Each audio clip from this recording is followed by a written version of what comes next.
ગુજરાતના વરિષ્ઠ રાજકારણી અને લોકમુખે બાપુના નામથી જાણીતા બનેલા શંકરસિંહ વાઘેલા ગુજરાતના રાજકારણમાં હાલ પ્રત્યક્ષ રૂપે સક્રિય નથી, પણ અવારનવાર ચર્ચામાં આવતા હોય છે. ત્યારે ફરી એક વખત તેમનું નામ ચર્ચામાં આવી રહ્યું છે.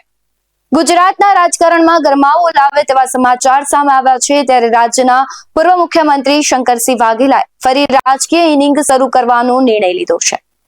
આગામી સમયમાં એક નવા અંદાજમાં ફરી એક વખત રાજકીય ઘમાસાણનો હિસ્સો બનવા પૂર્વ સીએમ શંકરસિંહ વાઘેલા ફરી એક વખત ગુજરાતના રાજકારણમાં નવા રાજકીય પક્ષ સાથે એન્ટ્રી કરવાના છે.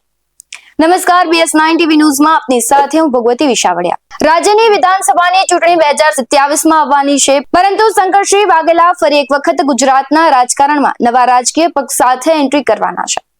પૂર્વ સીએમ શંકરસિંહ વાઘેલાના માર્ગદર્શન હેઠળ નવી પાર્ટી અસ્તિત્વમાં આવશે, જેની જાહેરાત 22 ડિસેમ્બરના રોજ કરાશે. પૂર્વ સીએમ શંકરસિંહ વાઘેલાના સમર્થકો સાથે નવી પાર્ટી બનાવશે. શંકરસિંહ વાઘેલાના નવા પાર્ટીના નામની જો વાત કરીએ તો તેમનું નામ હાલ પ્રજાશક્તિ ડેમોક્રેટિક નક્કી કરવાનું ચર્ચાઈ રહ્યું છે. જ્યારે એવી પણ માહિતી છે કે શંકરસિંહ વાઘેલા સીધી રીતે પાર્ટીના કોઈ હોદ્દા પર નહીં હોય. આ પહેલા પણ સપ્ટેમ્બર મહિનામાં એક એવા સમાચાર આવ્યા હતા કે દશેરાના બીજા જ દિવસે નવા રાજકીય પક્ષની રચના અને લોન્ચિંગ માટે શંકરસિંહ વાઘેલા નેતૃત્વમાં પૂરજોશમાં તૈયારીઓ શરૂ કરાશે. જો કે ત્યારબાદ કોઈ જાહેરાત ન થતા ચર્ચાઓ શાંત થઈ હતી. પરંતુ હવે ફરી એક વખત શંકરસિંહ એટલે કે બાપુને લઈને ચર્ચાઓએ વેગ પકડ્યો છે. રાજ્યના પૂર્વ મુખ્યમંત્રી શંકરસિંહ વાઘેલાએ ફરી રાજકીય ઇનિંગ શરૂ કરવાનો નિર્ણય લીધો છે. ત્યારે 22મી ડિસેમ્બરે તેઓ નવી પાર્ટીની રચના કરશે. ગાંધીનગર ખાતે જૂના સમર્થકો સાથે મળેલી બેઠકમાં આ નિર્ણય લેવામાં આવ્યો હતો. ઉલ્લેખનીય બાબત છે કે શંકરસિંહ વાઘેલાએ 2017માં જન વિકલ્પ મોરચાની સ્થાપના કરી હતી.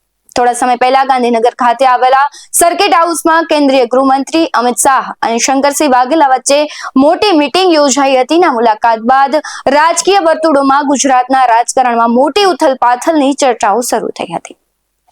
મુલાકાતને લઈને શંકરસિંહ વાઘેલાએ કહ્યું હતું કે આ માત્ર એક શિષ્ટાચાર મુલાકાત હતી. અમે સાથે મળીને ચા પાણી કર્યા અને ઘણી વાતો પણ કરી.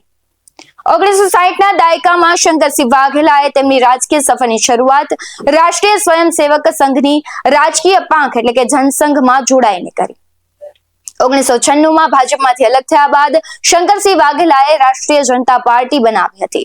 બાદમાં તેમનું કોંગ્રેસમાં વિલીનીકરણ દીધું. કોંગ્રેસથી અલગ થયા બાદ તેઓ 2017ની ગુજરાત વિધાનસભાની ચૂંટણી પહેલા જન વિકલ્પ સાથે જોડાયા. 2019ની લોકસભા ચૂંટણી પહેલા વાઘેલા રાષ્ટ્રવાદી કોંગ્રેસ પાર્ટીમાં જોડાયા હતા. ફેબ્રુઆરી 2021માં ગુજરાતમાં સ્થાનિક સ્વરાજ્યની ચૂંટણી પહેલા તેમણે કોંગ્રેસમાં જોડાવાની ઈચ્છા વ્યક્ત કરી. હવે જોઈએ આગામી સમયમાં રાજકારણ વધુ તેજ બનશે. આવા જ વધુ અહેવાલો સાથે ફરી મળતા રહીશું. તમે અમારી YouTube ચેનલને સબસ્ક્રાઇબ કરવાનું, અમને Facebook અને Instagram પર ફોલો કરવાનું ભૂલશો નહીં. બાકી નવી અપડેટ્સ મેળવવા માટે આપ જોતા રહો BS9 TV ન્યૂઝ. નમસ્કાર.